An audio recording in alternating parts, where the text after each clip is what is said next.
So I film all of my tutorials at night because it's just my time to just sit down, unwind, and just dive in and just have fun doing it. Just let the creative juices flow and just roll with it. What's going on? I'm Mikey Olexy, and today we're going to go over how you can take things out of your photos using Photoshop.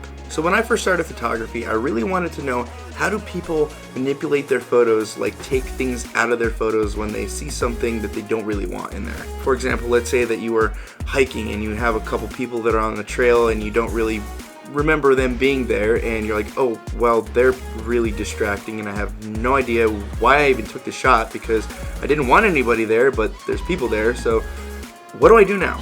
Or let's say you were taking photos off the side of the road and you get your photos, you get back in your car, you get home, you upload the stuff on the computer, laptop, what have you, and then you notice that there's a little piece of paper or a can or something off the side of the road because, you know, people do that and it's a terrible thing. Don't litter, folks. But you see these things in your photos and you think to yourself, I don't want these here, they're distractions, they make the photo look terrible. So I'm just going to delete them, I'm going to throw them in the trash, and I'm just going to forget about them because I can't get back to where I was, it's too late, and I'm just going to work on something else. But don't worry, because I'm going to show you how you can take these things out of your photos using Photoshop. Now keep in mind, I'm using a PC, so if you're using something like a Mac, anytime that I say Control or Alt, that means that it's going to be Command or Option on your keyboard. And it's super easy, so let's get into Photoshop and let's do this. So here's a photo that I took up in the Adirondack Mountains. Now there's two people right here and I don't want them in the photo whatsoever. So the first thing that I'm going to do is I'm going to create a new layer. And how I do that is I press Shift, Control, Alt, N, Shift, Control, Alt, E. And what this does is it creates a new layer and then it also copy and pastes the original photo onto the next layer. And the reason why you should always, I'm talking about always, number one, golden rule, always work with layers in Photoshop. Because so then that way, on each layer you have a different edit on your photo. Compared to working with layers and having each layer have its own edit or modification or what have you, let's say that you need to go back and you need to tweak something, what you could do is you can go back to said layer, tweak what you need to tweak, and then go back to where you left off and then continue editing. But now that I have my new layer, the next thing I'm going to do is I'm going to press Z for the magnifying glass tool, and I'm going to zoom into the subject that I want to take out of the photo. In this case, it's these two people. So now I'm going to press L for the lasso tool, and then I'm just going to draw right around them. Doesn't need to be super accurate or meticulous. Around his shoe, up over his shoulder, over his head, over her head, and then I'm just going to meet right back here.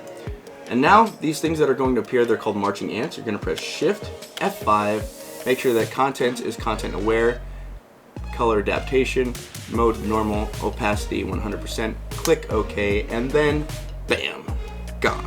Okay, now let's say that you went and you made your selection and you go to press Shift F5 and then this content aware fill box doesn't pop up.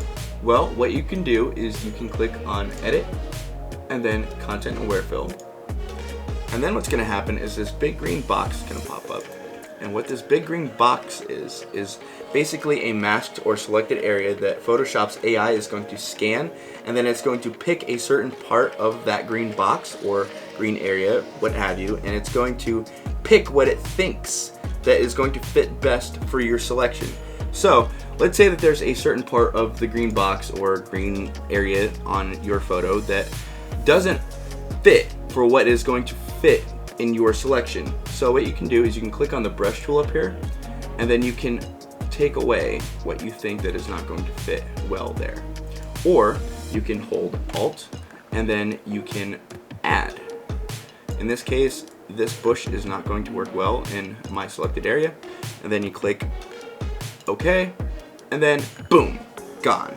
Peace out, gone. Don't have to worry about people being there anymore whatsoever. But being that the people are gone, I decided to zoom in, and now I'm going to deselect my marching ants. And if you look here, it looks pretty good. But if you zoom out, it actually looks pretty weird. It looks like something was taken out of the photo. It doesn't look good at all, and you don't want to stop here. And in this case, what you would want to do is you'd want to blend this in with the surroundings by using the clone stamp tool.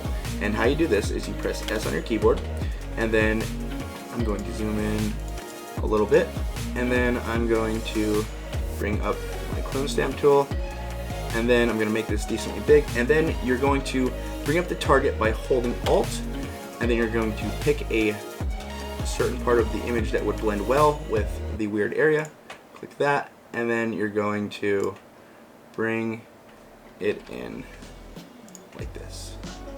Just blend it in.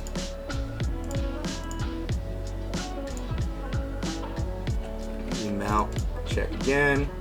It's a little bit more towards here, it needs to be fixed. Bring it down a little bit smaller.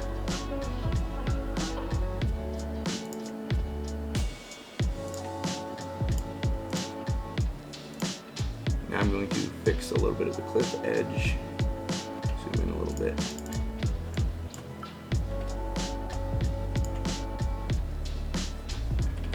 Smaller.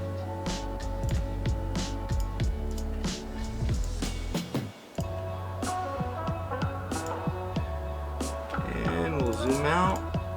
And that's looking pretty good. So, before and after. People are gone, peace out, it looks like they were never even there.